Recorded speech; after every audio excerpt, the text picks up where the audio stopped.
There have long been reports of American black ops in Europe, but the full extent of these shadow missions are only now becoming clear, because recently some of them have been declassified or widely leaked to the media. From the depths of the Cold War to the modern conflict in Ukraine, I dug through these congressional testimonies and newly declassified CIA documents, so you don't have to end up on a watch list. In this iceberg format video, we're going to start with the crazy missions and then get into the absolutely buck wild insane ones. The way American Special Operations work is each of the 7 groups have their own region that they specialize in. 10th Group has specialized in the defense of Europe since they were created in 1952.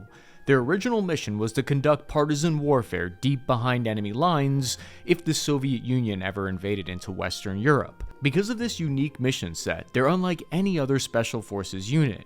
They were given fake identities and cover stories to hide their true background, the kind of tradecraft you'd normally see in a CIA officer. They were required to learn Russian, get really into European culture, and start smoking cigs. By 2021, US Special Forces were present in 33 out of 44 European countries. A full 11% of the Special Forces were deployed to Europe, many of them 10th Group guys. General Clark, the former chief of U.S. Special Operations Command, said our SOF have partnered with European allies since before 2014, focused on building resistance networks. But that is not just in the Baltics, that's through the rest of Europe. When General Clark was saying the rest of Europe, I think he was possibly hinting at a place called Ukraine, where we're only just now starting to learn the true extent of American clandestine missions. In 2014, Russia annexed Crimea and started arming separatist movements inside Ukraine. A lot of people don't know this, but in response, the 10th Group US Special Forces sent a 150-man-sized company on the ground inside Ukraine. And they weren't just there to party in Eastern Europe and drink the forbidden absinthe. No, we'll see they had a big tactical impact. When I was researching this episode, trying to find information on US Black Ops missions in Europe, I noticed something annoying. The search engine prioritized paid results to the point where I had to skip to freaking page 3 to find anything genuinely useful. That's the initial reason why I reached out to FreeSpoke to sponsor this episode, and they agreed. FreeSpoke prioritizes relevant information. They also provide unbiased search results, giving me a rating of each publication's leaning, whether it's left, right, or center. They're not prioritizing some hidden agenda. Look, I'm always typing into the internet looking up stuff on bombs, CIA kill teams. That 100% has put me on some type of government watch list. But not anymore, because unlike big tech, FreeSpoke respects your privacy, so your browsing history is private, and you're not getting bombarded with targeted ads. It even gives me the power to search through independent media sources like podcasts.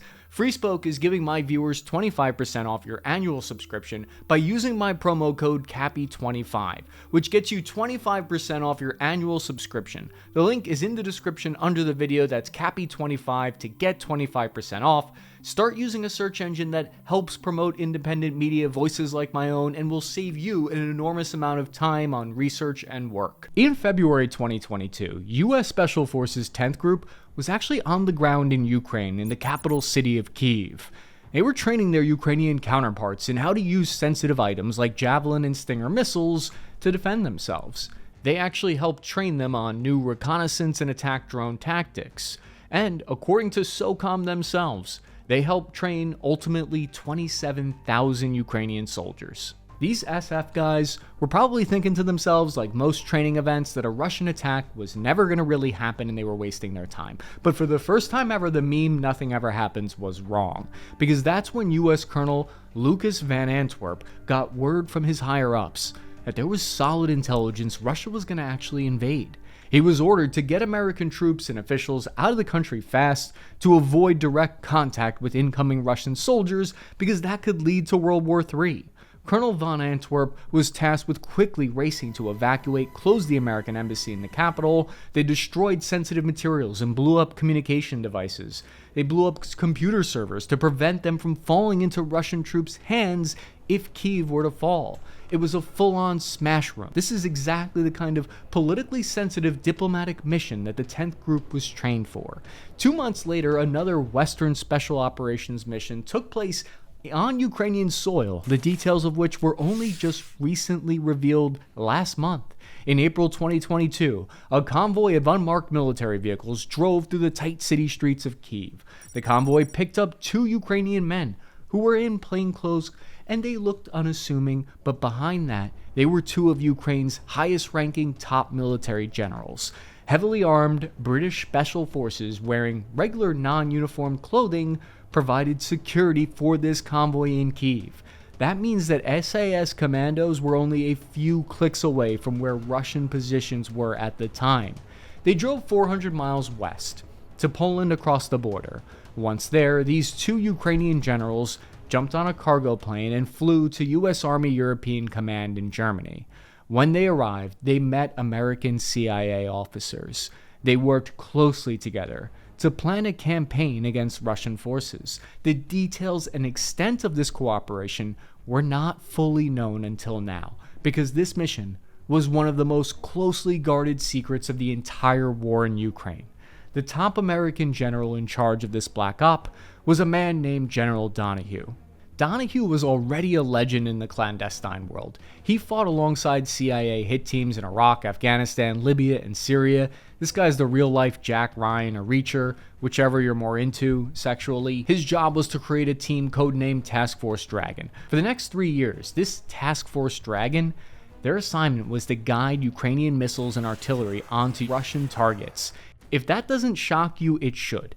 Because officially and publicly, American intelligence aid was limited to not providing any information that could quote-unquote reasonably lead to lethal consequences. US intelligence called the Russian locations points of interest instead of calling them targets, so as to be less provocative.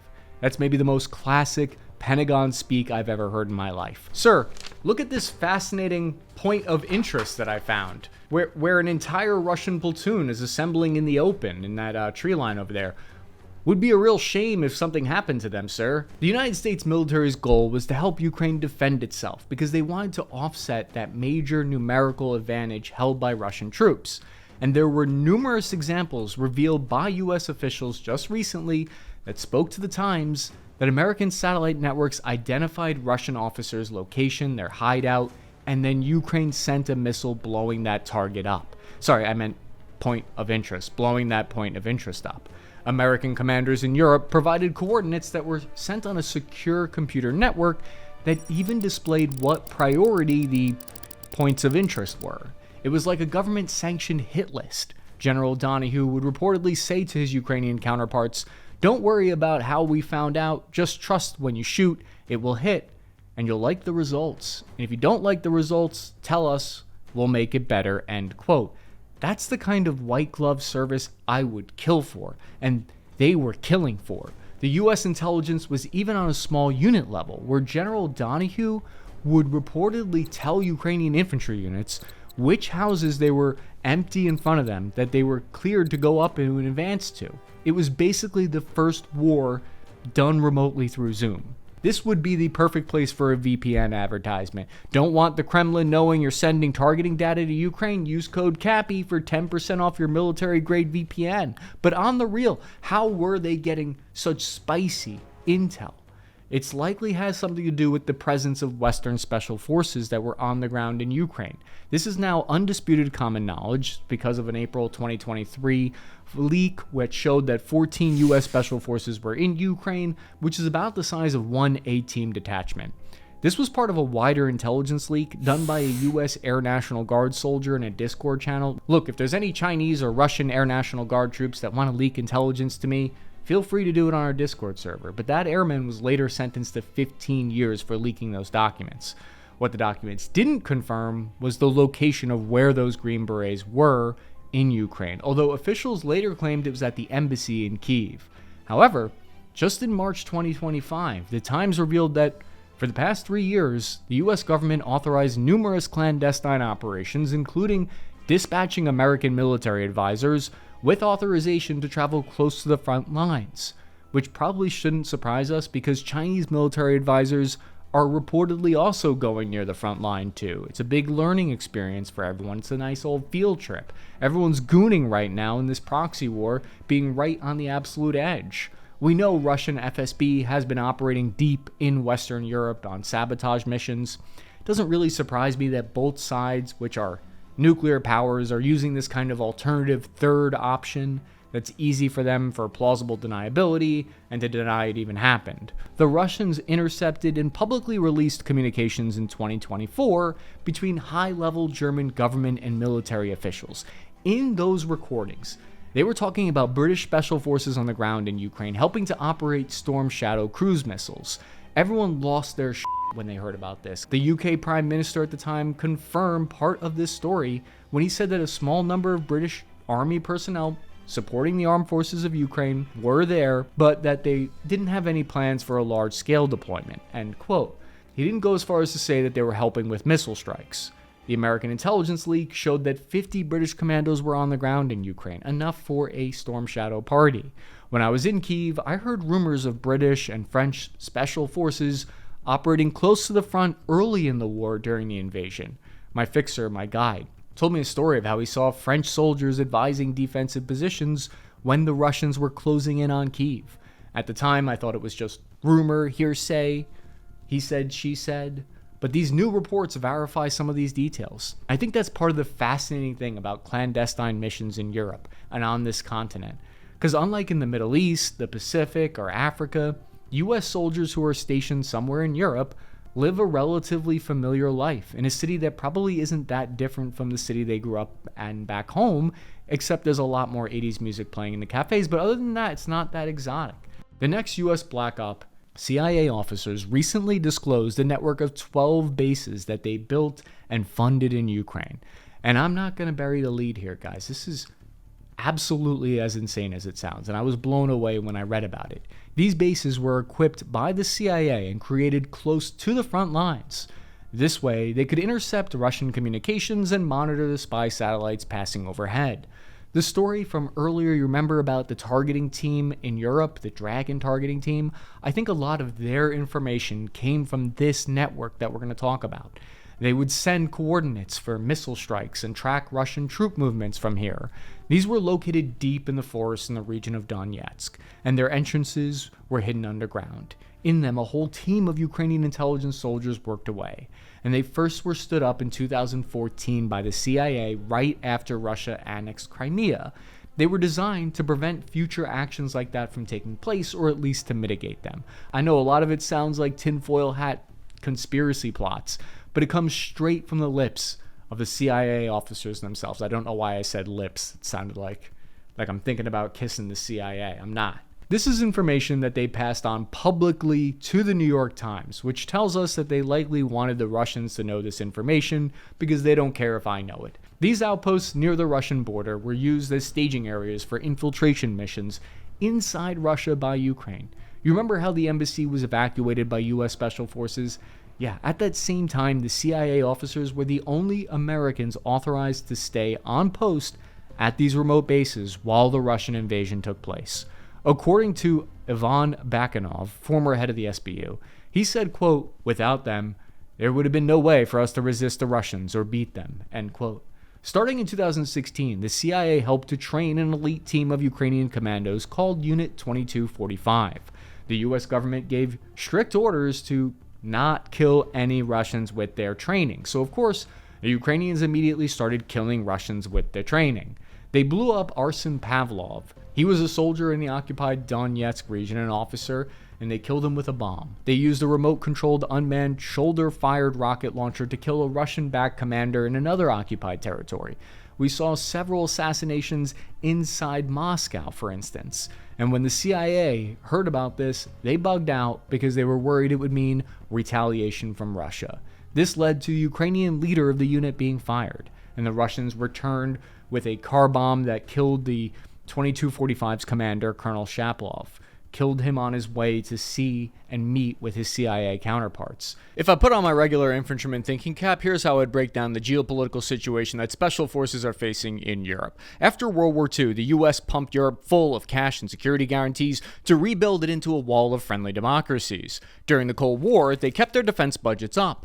But once the Soviet Union threat faded, a lot of them hit the brakes on spending. The main fear has always been the same, getting steamrolled from the East and handed a government that they didn't vote for. That's why so many countries sprinted to join NATO in the 1990s. Nobody wanted to end up back under Moscow's boot, but from the Russians' point of view, NATO creeping around closer and closer looked like a threat from their perspective. So they claimed they're just pushing back. And now here we are again on the edge, watching tanks and borders like it's 1985 all over again. So for the next story, let's go back to where it all started in the Cold War, when the US and Soviet Union were waging a secret undercover war against one another around the world. This is the story of Operation Valuable, which was the CIA's first ever paramilitary operation that I know of in 1949, just 2 years after their creation. It took place in the small nation of Albania in southern Europe, which had suffered greatly under Nazi occupation in World War II and was now governed by Soviet-backed Enver Hoxha. Together with the British MI6, Italian, and Greek intelligence services, the CIA planned to gather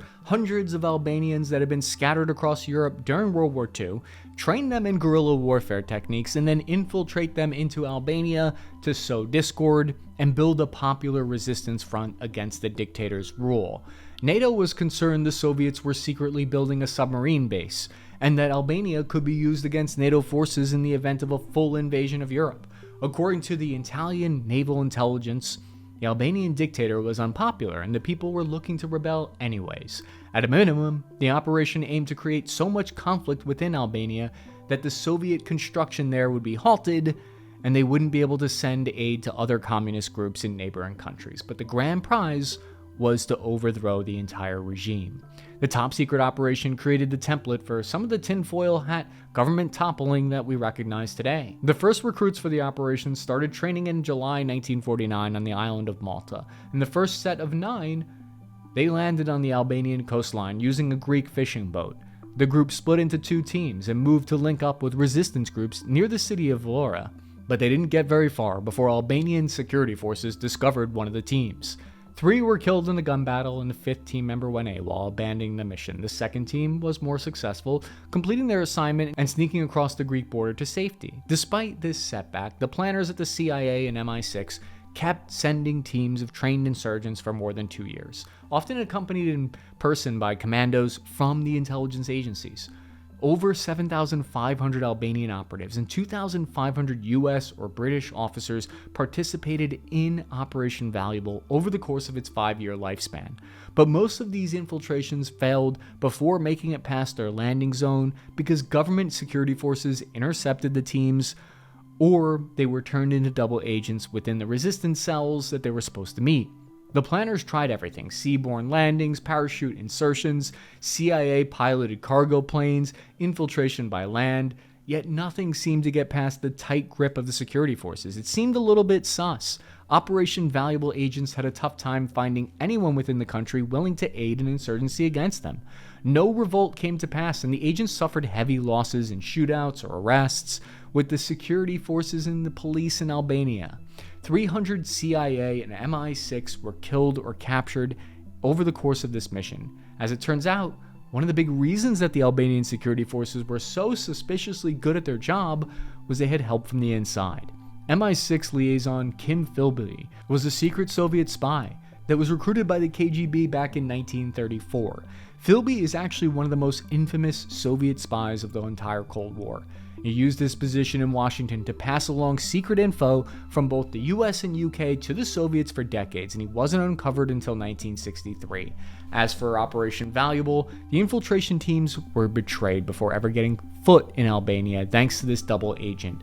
It ensured that the Albanian government was always a step ahead.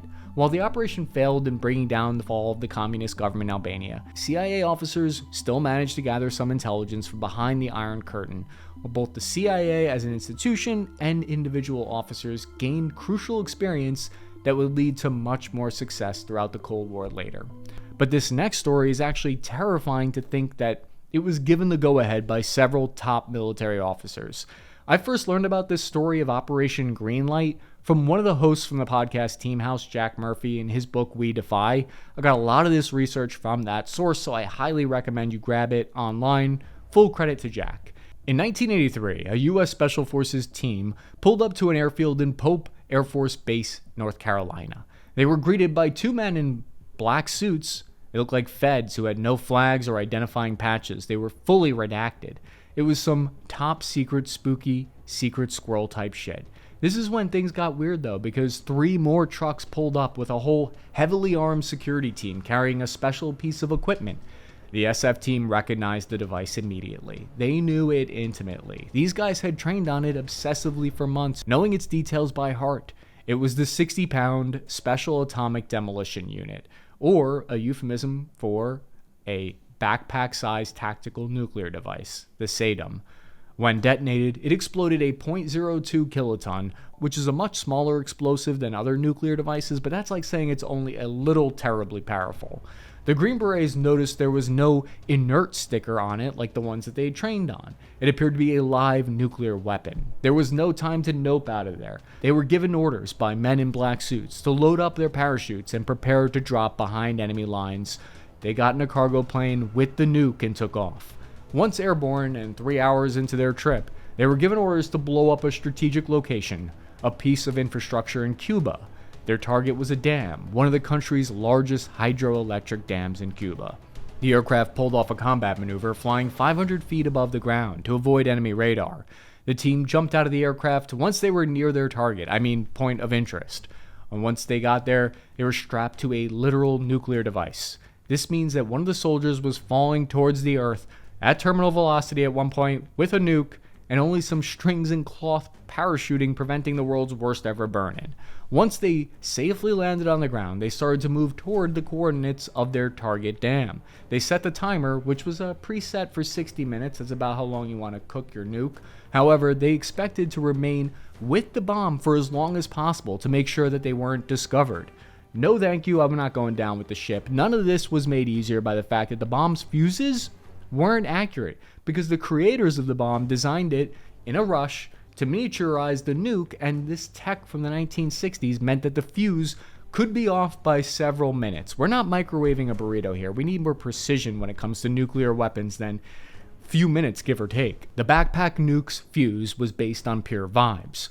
Before the team could worry about any of that though, that's when out of nowhere, headlights came out from these vehicles and an officer came out and started shouting, "Endex, Endex, Endex," which if you've ever been on a training mission before, you know that means mission over, this notional event has ended. That's like the safe word in the military. Endex is how you stop playing around. It turns out the whole mission was taking place in America and New Mexico, not in Cuba. It's at that moment I would ask for 50% PTSD rating. This was a government-sanctioned gaslight operation to fool these special forces operators into thinking it was a real-world event. A bunch of lab techs and officers came out and asked these troops a bunch of questions. This was Operation Greenlight, which was an actual U.S. military plan from 1962 to 1986, and many of their targets were in Europe, behind Soviet lines. Stephen Bush was part of the 10th Group's Greenlight team, and he said that the dams were a big target for them, that they planned to hit military industry capacity train yards and mountain passes, and these targets that they chose tell us a lot, and it was designed to slow down a Soviet assault. It's likely these questions from the suits that they were asking, they were trying to gauge if the 10th Group soldiers actually had the discipline to go through with these orders. There was a lot of questions about whether or not, when push came to shove, if troops would actually arm the device and take it off, given its consequences. NATO forces consider themselves to be so numerically overpowered in the region that their plan was to go full Fallout 4 on the Fulda Gap. The US military created 300 of these nuke backpacks to be used throughout the world. And the part that's really wild to me is that their plans, a lot of them didn't even have an exfiltration part to it. And that wasn't even out of being lazy. What it meant was that it was assumed to be a one-way trip, probably. When I was a private in the Army, sometimes I felt expendable, but I thought Green Berets weren't tossed aside like that. To add to the trauma response, these assignments were kept secret for decades, and the guys weren't even allowed to tell their families and their wives about what their job was. Thankfully, these weapons were never used, and some of the Green Berets that were interviewed on it thought that it was just a psychological operation to scare the Soviets, and the US military never seriously considered using this tactic. But now that we've been all the way down the rabbit hole, let's do the one that you've all been waiting for, Operation Gladio. This one has the most controversy and conspiracy theories surrounding it. Operation Gladio was a top-secret strategy developed by European countries with the United States, CIA, and NATO allies during the 1940s and through the Cold War. These were the stay-behind forces. Stay-behind forces were covert operators who lived seemingly normal lives in key strategic regions. But if war broke out and friendly forces were overrun, these sleeper cells would activate and spring into action, grabbing bombs and weapons from pre-planned caches stashed around Europe. It only became public knowledge in 1990 when the Italian Prime Minister officially acknowledged that there was a secret stay-behind force that was codenamed Gladio in Italy. This then sparked investigations in France, Germany, Belgium, and many other European countries that revealed similar stay-behind networks. Different NATO countries had their own teams, and Operation Gladio was originally just the code name for the Italian contingent, but that name stuck and Gladio now refers to the whole network basically. These disclosures fueled these wild theories over whether these secret units had interfered in domestic politics or if they were involved in false flag operations. U.S. Army Field Manual 30-31B is one of the main pieces of evidence provided for this. The document was leaked to a Turkish newspaper in 1975 originally. It outlines a strategy of conducting attacks that would then be blamed on left-wing, Soviet-aligned groups to then justify government crackdowns against them. The US government said that this document was a hoax that had been contrived and created by the Soviet intelligence agencies and leaked to Turkey. During the Cold War, these kind of stay-behind networks were seen by the public as resistance groups against the threat of the Soviet invasion. But absent that threat, after the Cold War, it was seen as an overreach from intelligence agencies that had gone amok. None of these claims have been definitively proven as far as I know, although from what I could tell, it seems like there certainly were criminal organizations at the very least that found and used some of these old NATO caches for their own nefarious purposes. Since the 1990s, hundreds of these weapon caches with explosive and firearms have been discovered and dismantled around Europe. On one hand, Operation Gladio was a Cold War-era insurance policy against the Soviet Union. On the other hand, it serves as a case study in how secrecy can erode public trust. To this day, the full extent of Gladio's activities remains shrouded in mystery. I can only imagine what we'll find out about how Russians and Western countries, what their intelligence agencies were doing 20 years from now when we have access to the archives maybe. Those are just really, I feel like, scratching the surface of Black Ops in Europe. If you want us to do another on this, if you like this format, hit the like button and subscribe to let us know, and we'll do more of these in the future. For more content, you can go to cappyarmy.com, where you can find our Patreon there to support true independent journalism, or sign up for our Pepper Box to get my exclusive weekly combat footage analysis show that's completely uncensored. I'm your everyday infantryman, Cappy. Thank you guys so much for watching. Ending this transmission now.